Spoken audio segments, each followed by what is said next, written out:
Isinagip ng mga otoridad ang mga menor de edad na gumagamit umano ng solvent sa isang footbridge sa Quezon City. Dinala sila sa mga social worker para maiproseso at mabigyan ng intervention. May unang balita si James Agustin.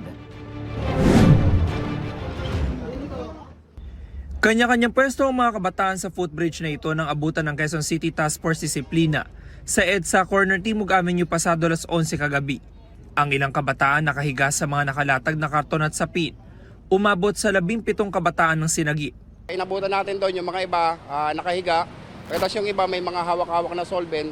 Kaya agad natin ginawa ng rescue para masagip yung mga bata. At sa tulong din naman ng mga taga-barangay Secret Heart, kaya namin natagpuan sila doon. Sumailalim ang mga kabataan sa profiling. Doon na pag-alaman na lahat sila ay minor de edad. Pinakabata ay 11 anyos, habang pinakamatanda ay 17 anyos. Nakuha sa kanila ang mga bote na naglalaman ng solvent.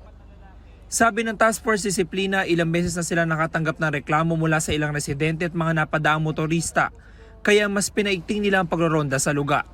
Halos nagbabasag sila ng bote.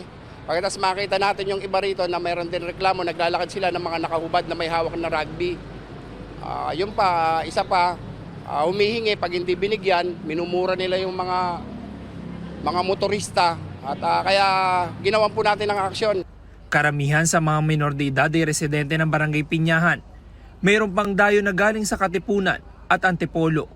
I-turn over sila sa barangay para maiproseso ng social worker. Ipapatawag natin yung mga magulang para mabigyan ng intervention program yung mga bata, at kung paulit-ulit na ginagawa nila, ini-endorse namin yan sa Social Service Development Department. Ito ang unang balita. James Agustin para sa GMA Integrated News. Igan, mauna ka sa mga balita, mag-subscribe na sa GMA Integrated News sa YouTube para sa iba't ibang ulat sa ating bansa.